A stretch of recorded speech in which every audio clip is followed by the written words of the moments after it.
Nós vamos falar hoje sobre Neustan, que seria essa serpente de bronze. Nós encontramos isso em Números 21, 9, você vai encontrar a história de Israel que caminhava no deserto, e o povo começou a murmurar, começou a blasfemar, falar mal de Deus, e Deus enviou serpentes como juízo, e começaram a picar, e muita gente começou a morrer, e Deus deu uma ordenança para Moisés que fizesse uma serpente de bronze. Olha que absurdo, talvez muita gente pode falar, parece um paradoxo, porque Deus já havia falado que era proibido fazer imagens de qualquer coisa que rasteja na terra, de animais, enfim, proibido fazer imagem. Agora Deus ordena fazer uma imagem. Logicamente isso tem um conteúdo, um sentido simbólico espiritual, e de fato se faz uma serpente de bronze, e ele a levanta numa haste, e todo aquele que olhava para essa serpente de bronze, ele era curado, não morria. Que simbologia mais estranha, mas ao mesmo tempo profunda, gloriosa. Vamos lá, vamos mergulhar a palavra do Senhor. Vou ler aqui em Números. Olha o que diz no livro de Números, capítulo 21, diz assim: e disse o Senhor, versículo 8, e disse o Senhor a Moisés: faze uma serpente ardente, olha só, e põe-na sobre uma haste, e será que viverá todo o mordido que olhar para ela. Olha o 9, e Moisés fez uma serpente de metal, de bronze ou cobre, né?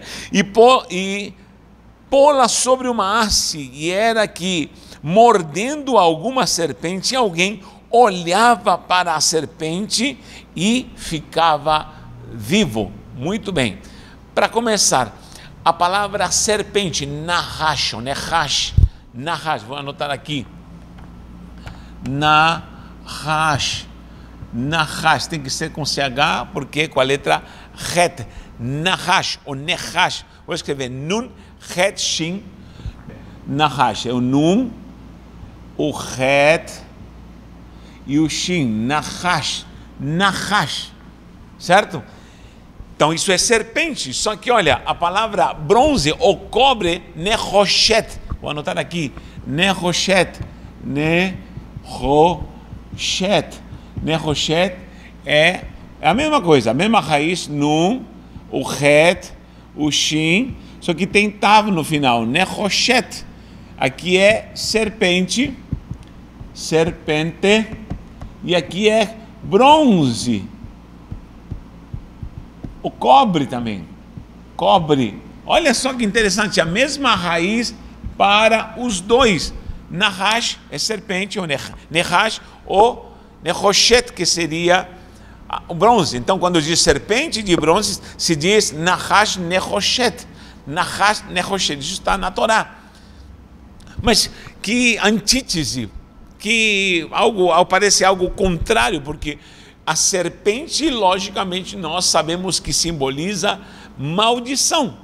Só que o bronze simboliza a justiça. Então, justiça e maldição. Quando nós falamos de serpente, estamos falando de maldição. E de bronze estamos falando da justiça. Muitas coisas que foram feitas de bronze simbolizando, de cobre simbolizando a justiça de Deus, ou o juízo de Deus. Serpente é símbolo de maldição, e bronze é símbolo de justiça. Agora preste atenção, onde nós vamos juntar justiça e ao mesmo tempo maldição, os dois juntos, é nesse mistério que nós vamos entrar. Em primeiro lugar, a própria serpente, nahash, é símbolo de maldição, ela é maldita, como nós vamos ler agora, e bronze simboliza justiça, o juízo de Deus.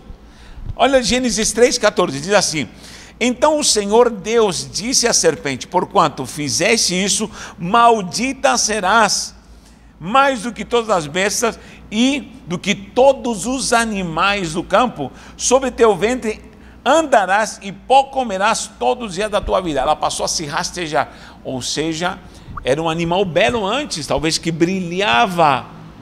Nahash também dá a ideia de brilho. Que brilho foi esse, talvez, que encantou a Eva ao ponto de ter amizade, seduzi-la? E agora amaldiçoada, a serpente passa a se rastejar e passa a comer pó da terra. Não esqueça que o homem foi feito pó da terra. E não esqueça que o próprio homem, sendo agora condenado, fora do Éden, diz: ao pó voltarás. Um dia eu vou falar sobre o Adão, que é a pessoa antes da queda, e Adão depois da queda. Tá bom? Me lembre de fazer esse estudo. Por quê? Porque ele volta a ser pó da terra. Ele volta a ser, ele passa a ser, na verdade, mortal. E diz: tome cuidado com a serpente, porque a serpente vai se alimentar do pó da terra. É algo alegórico também. Então o homem passou a ser atacado pela serpente, e a serpente é símbolo de maldição. E o bronze é símbolo de justiça. Você vai encontrar muitas passagens onde se fala de céu de bronze. Quando Deus julgava seu povo, havia juízo, céu de bronze. Significa os céus estavam julgando ao povo de Deus. Você vai encontrar vários utensílios de cobre, de bronze. Cobre e bronze é a mesma palavra. E nós vamos ver a justiça de Deus se manifestando. Então, bronze, justiça; serpente, maldição. Bronze e justiça seria o Nahash, Nehoshet, que seria a colocação, o apontar, vamos falar assim, o apontar para o Calvário. No Calvário nós vamos encontrar justiça e maldição. Olha que coisa interessante. Não esqueça que o próprio Jesus disse para Nicodemos, em João 3, ele falou claramente: Nicodemos, assim como Moisés levantou aquela serpente no deserto, assim é necessário que o Filho do Homem seja levantado. Todo aquele que crê, todo aquele que olhar para ele vai ser salvo. Então essa serpente está simbolizando a Jesus no Calvário. Jesus, ele não pecou, mas ele se tornou maldito, ele se tornou serpente. Leia Gálatas 3,13, o que diz? Gálatas 3, dali diz que ele se fez maldição, porque todo aquele que era pendurado no madeiro era amaldiçoado. Maldito será aquele que estiver no madeiro. Olha o que diz no versículo 13 de Gálatas 3, diz: Cristo nos resgatou da maldição da lei, fazendo-se maldição por nós, porque está escrito: maldito todo aquele que for pendurado no madeiro. Então Cristo se tornou serpente, Cristo se tornou maldito, carregando nossos pecados, nossas transgressões, nossas doenças. Com essa onda de doença, tanta pandemia que tem, já viu uma pessoa passando, sofrendo com dor? Você já esteve doente? Quando estamos mal, com dor, olha que angústia. Qualquer dor que nós temos, estamos doentes, sofremos. Agora imagine pegar todas as dores. Por isso ele diz: pegou as nossas dores, tomou as nossas dores, todas as dores e todas as doenças de uma só vez. Todo tipo de praga e de maldição estava sobre ele. Fora isso, todos os pecados da humanidade, de todo ser vivo, estavam carregados em Cristo Jesus. Todo tipo de maldição estava. Ele estava imundo e sujo, não porque ele pecou, mas carregando o teu pecado, mas estava te santificando para a glória do Senhor, aleluia. Então isso é precioso, amados. Nós precisamos entender que a cruz de Cristo, o Calvário, é a nossa redenção. Olhai para mim, sereis salvos todos os moradores da terra. Quando olhar para o Calvário e observar a Cristo Jesus, é a verdadeira redenção do homem. Escute bem, lamentavelmente hoje está se pregando qualquer tipo de evangelho. Não se prega mais Calvário, não se prega mais vinda de Jesus, não se prega mais olhar para a salvação. Está se pregando um evangelho de acomodações para essa terra que passa, essa terra que perece, que já no maligno.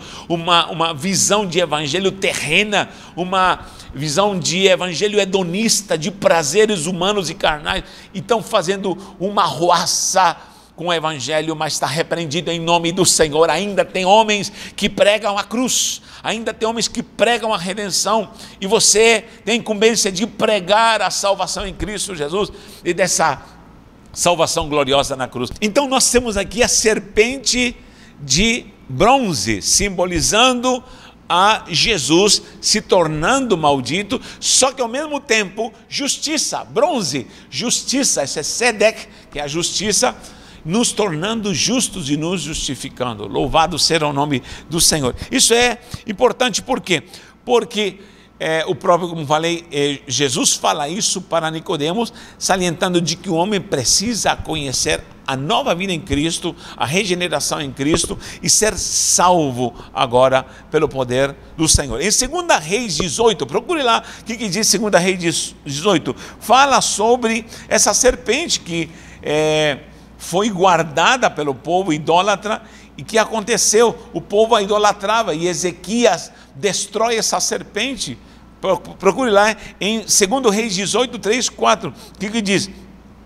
E Ezequias fez o que era reto aos olhos do Senhor, conforme tudo que fizera Davi seu pai, e diz, e ele se tirou dos altos e quebrou as estátuas e deitou abaixo os bosques e fez em pedaços a serpente de bronze, ou a serpente de metal, que Moisés fizera, porquanto até aquele dia os filhos de Israel lhe queimavam incenso e a chamavam de Neustã. Neustã, tá? Neustã em português transliterado, mas é Neustã.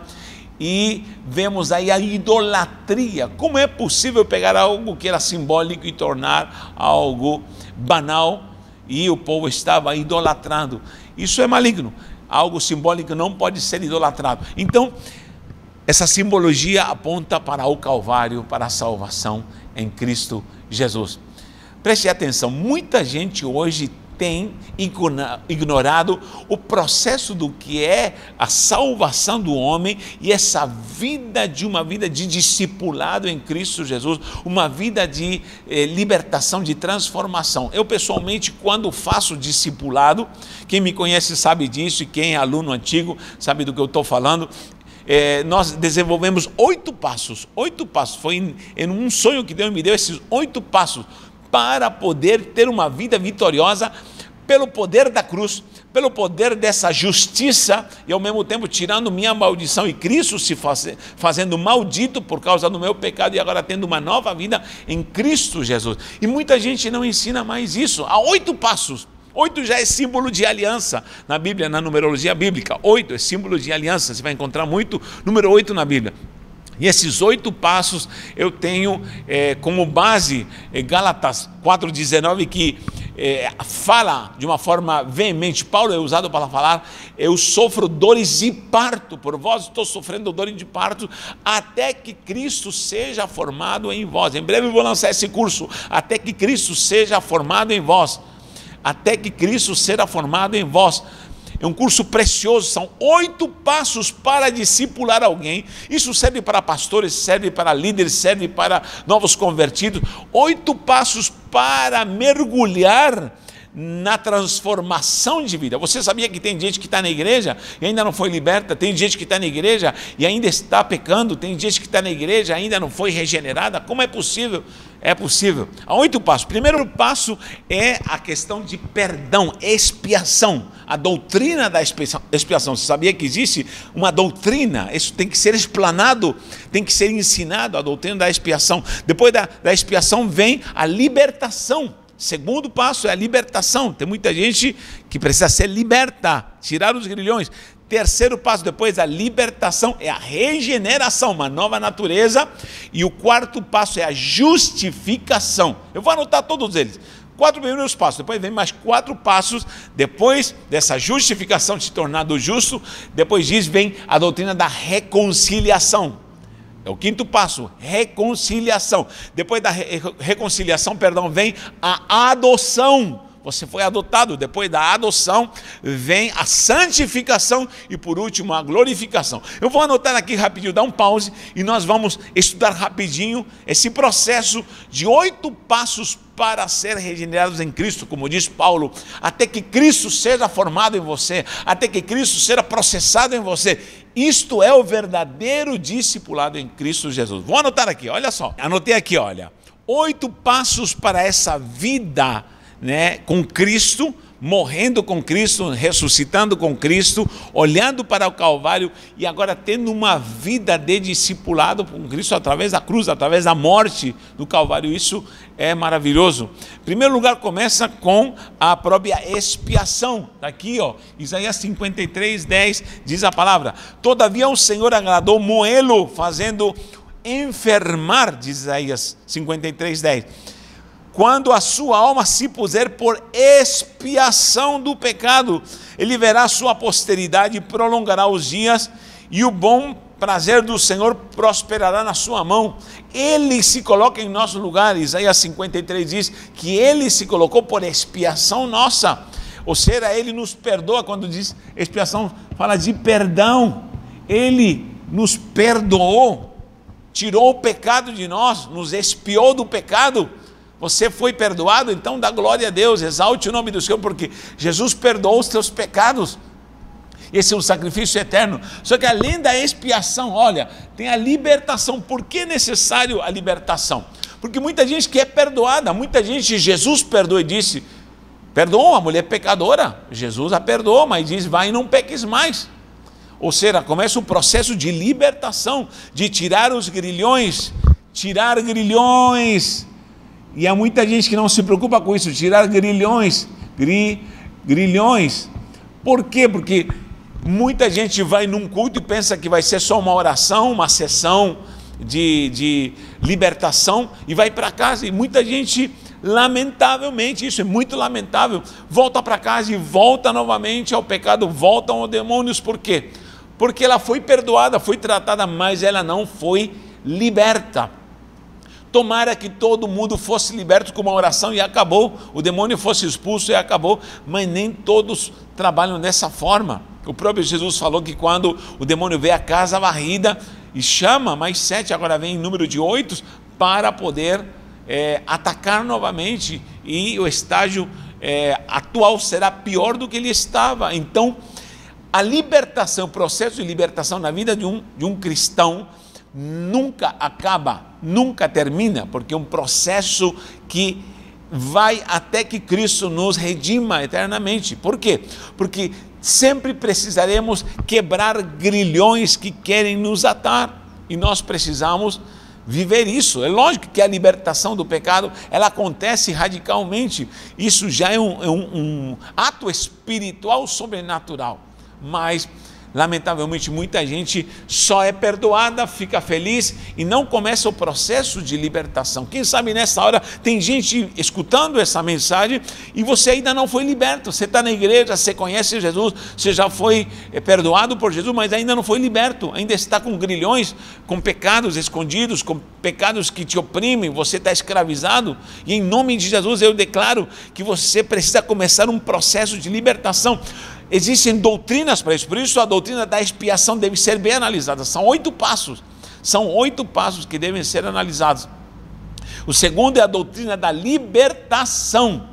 Não é simplesmente fazer um culto sensacionalista, onde vai se colocar a mão, vai se manifestar o demônio, não é isso. Embora isso pode até acontecer, porém não é essa reunião sensacionalista que é apresentada por aí, mas o processo é mais profundo, é no interior, é pela palavra. Conhecereis a verdade, a verdade vos libertará. Isso é maravilhoso. Eu sei o que é expulsar demônio, eu conheço isso, sei que isso tem base bíblica também, mas não de uma maneira sensacionalista. Então, o segundo passo é a libertação, só que também diz regeneração. Olha aqui, regeneração.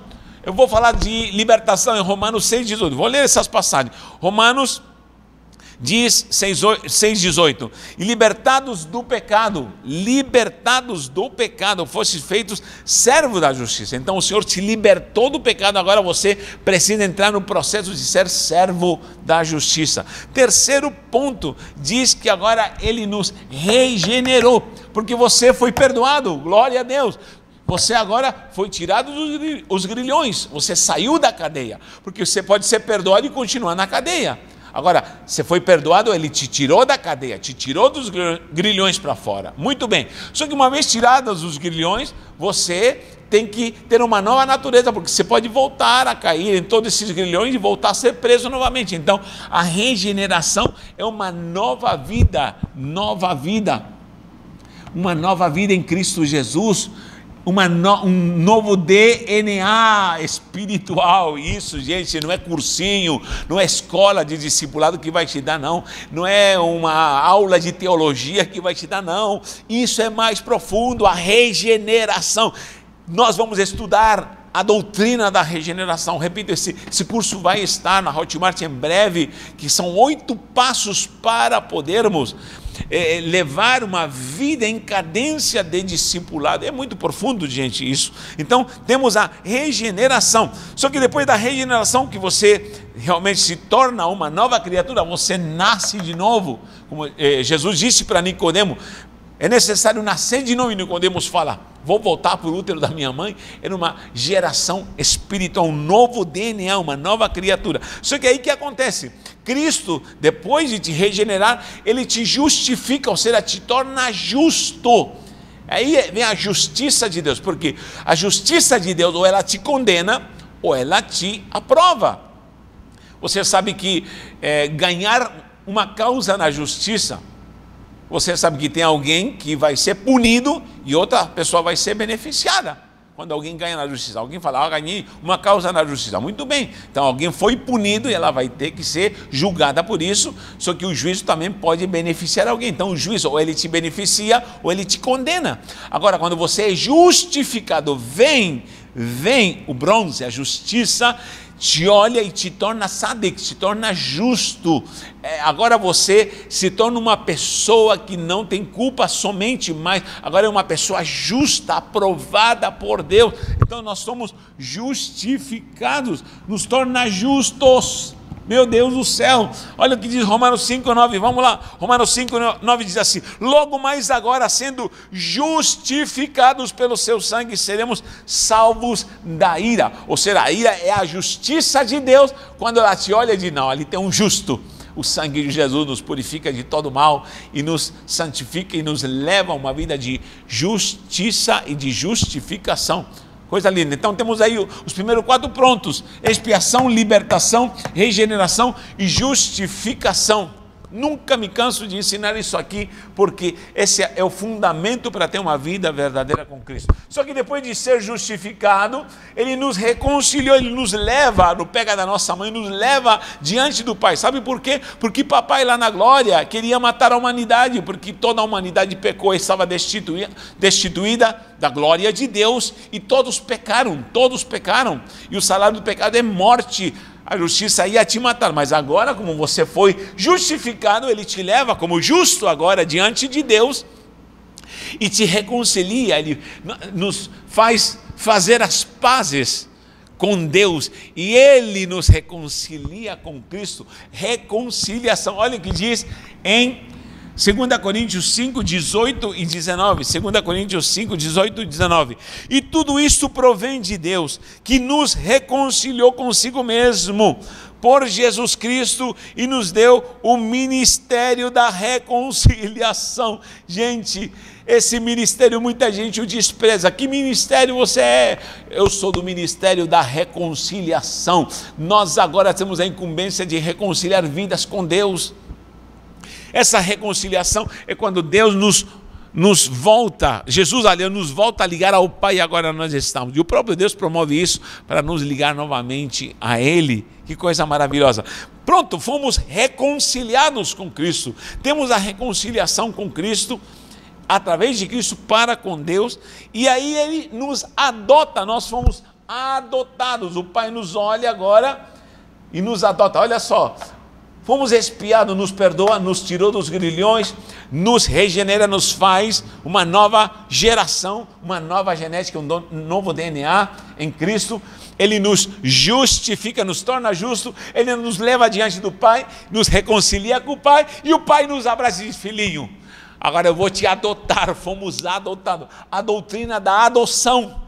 Você sabia que tem muita gente dando volta, muito crente dando volta, porque nunca lhe foi explicada a doutrina da adoção. O que é a doutrina da adoção? Os direitos que nós temos como filhos, o direito às promessas no reino de Deus. Fomos adotados, somos herdeiros, somos co-herdeiros. A mesma herança que tem Cristo, nós fazemos parte, herdeiros e co-herdeiros. E tem gente que está capengando, que ainda não sabe quem Ele é. Você é escolhido por Deus e você foi adotado para uma família real em glória. Dê glórias ao Senhor por isso, porque Ele, o Pai, te adota através de Cristo Jesus.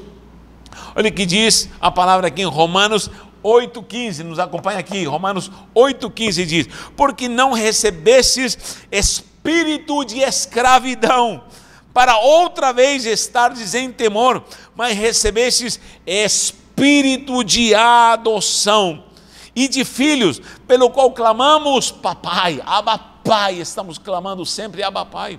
Então nós temos esse direito em Cristo Jesus. Muito bem, agora que somos adotados como filhos, o pai diz: meu filho não anda de qualquer jeito, meu filho tem que se parecer com o papai é santo. Meu Deus, olha o DNA, eu louvo a Deus porque eu tenho 3 filhos maravilhosos, mas pensa quando eu fico alegre, quando alguém me diz: ó, puxou o pai, parece com o pai. Lógico, puxou a beleza da mãe e parece com o pai. Meu Deus do céu, a beleza da mãe sempre salva, né? Mas olha, como eu me sinto alegre quando dizem que meu filho parece comigo. Meu Deus do céu, lógico, com a unção da bênção da beleza da mãe. Agora, filho tem que ser semelhante, lembra a imagem e semelhança? Tem que ser semelhante ao pai. Ou seja, o homem era imagem e semelhança no Éden. O pecado, ele se desfigurou, caiu no pecado, ficou mortal, ficou caído. Agora em Cristo nós voltamos a ser filhos adotados, e agora Ele nos torna igual a Ele, nos torna santos. Querido, nós não somos mais pecadores. Eu escuto pastores falando: nós somos pecadores. Mas Natanael, você acabou de falar que nós pecamos. Sim, nós pecamos, mas pecador é aquele que ama o pecado, vive no pecado e não se arrepende do pecado. Nunca dê esse prazer a Satanás de ouvir você falar: eu sou um pecador. Não, você agora é filho de Deus. Nós somos santificados por Deus. Nós não somos pecadores lutando para ser santos, não. Nós somos santos lutando contra o pecado, santos lutando contra o pecado. Então eu sou santo, eu sou filho de Deus, e agora vivemos em santificação. Olha que diz Romanos capítulo 1 versículo 4, diz: declarado filho de Deus em poder segundo o Espírito de santificação. Então existe um Espírito de santificação, e esse Espírito precisa estar na tua vida, na minha vida. Sabe por quê? Porque o sangue de Jesus tem poder. Me arrepio agora ao falar como está tendo escândalo na igreja do Senhor. Dá vergonha saber como tem tido escândalo e como gente está prevaricando, está se sujando nessa última hora. Pastores, igrejas, cristãos fazendo coisas terríveis como mau exemplo. Mas diz em Hebreus 12:14, diz: procurai a santificação, a santificação, porque sem a qual ninguém verá o Senhor. Quer ver ao Senhor, você tem que se santificar. É afastado, isso é kadosh, é afastado, é totalmente separado do mundo. Vive essa vida de santificação. E agora nós vivemos com estilo de vida. Por último, o último estágio de santificação, vem a glorificação. É quando no último estágio Jesus nos glorifica na sua vinda e estaremos para sempre com o Senhor. Olha o que diz em Romanos 5:2, está aqui, ó, Romanos 5:2. Anote aí: pelo qual também temos entrada pela fé a esta graça na qual estamos firmes, diz Paulo em Romanos 5:2, e nos gloriamos na esperança dessa glória. Nós um dia estaremos na glória com Deus, kavod, eternamente, e seremos glorificados. Em 1 Coríntios 15:53 diz Paulo: isto que é corruptível vai se revestir da incorruptibilidade. Nós teremos um corpo de glória e estaremos eternamente com o Senhor. Então, queridos, isso é fundamental. 8 passos para ser alcançados por essa justiça bronze. A serpente, nesse caso, é símbolo de maldição. Cristo se fez serpente, Ele matou a serpente, matou a natureza da serpente, da maldade, e Cristo ressuscitou e nos deu vida, e vida com abundância. O Nahash, que é a serpente de bronze, Nehoshet, serpente de bronze, ela é símbolo de Cristo na cruz, que morre sendo amaldiçoado, mas trazendo a justiça para nós. Louvado seja o nome do Senhor. Eu gostaria de fazer uma oração. Eu sei que nesse momento pode ter alguém que está aprisionado, tanta gente presa, tanta gente acorrentada, tanta gente sofrendo, doente, Tanta gente que ainda não experimentou esses passos gloriosos, esses passos são tão cheios de poder, que são a base para que Cristo será formatado em nós. Paulo dizia isso, até que Cristo será formado em vós. Eu quero que você ore comigo, feche os seus olhos, coloque a mão no seu coração, enfim, e tenha reverência, porque eu vou orar por você. E se você está afastado dos caminhos do Senhor, e se você está na igreja, mas você sabe que você está em pecado, você sabe que você está fazendo coisas que não agradam ao Senhor, e você não se sente regenerado, não se sente lavado, não se sente liberto, o Senhor nesta hora vai começar um processo santo de glória na sua vida, em nome do Senhor Jesus. E você vai enviar para muitas pessoas esse vídeo. Minha missão é gravar isso para que você entenda a palavra. Agora, a sua missão é espalhar esta palavra para muitas pessoas, para muitos contatos, para que saibam o quanto Jesus as ama, o quanto Jesus precisa trabalhar na sua vida. Amém? Vamos orar juntos, em nome do Senhor. Pai da glória, te louvamos e cremos que o Senhor está se manifestando nesse momento. E eu sei que do outro lado da tela, Senhor, tem pessoas que estão recebendo esta palavra no seu coração. Vem, ó Espírito Santo, e toca no mais íntimo.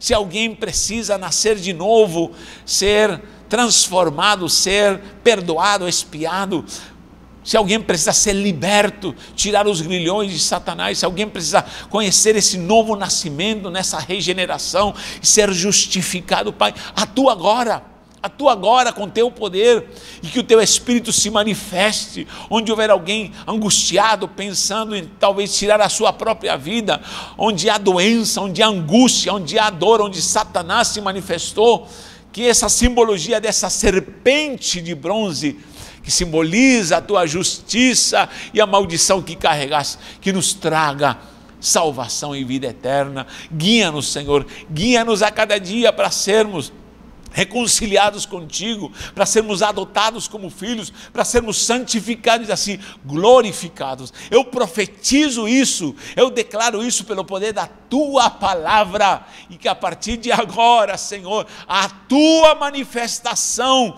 comece a operar no coração de cada um dos ouvintes da tua palavra. Nós pedimos isso em nome de Yeshua, Hamelech, Hamelachim, Kadosh, Israel, aleluia, aleluia, amém e amém. Deus te abençoe, Deus te abençoe. Estamos juntos, eu sei que você recebeu esta palavra em nome de Jesus.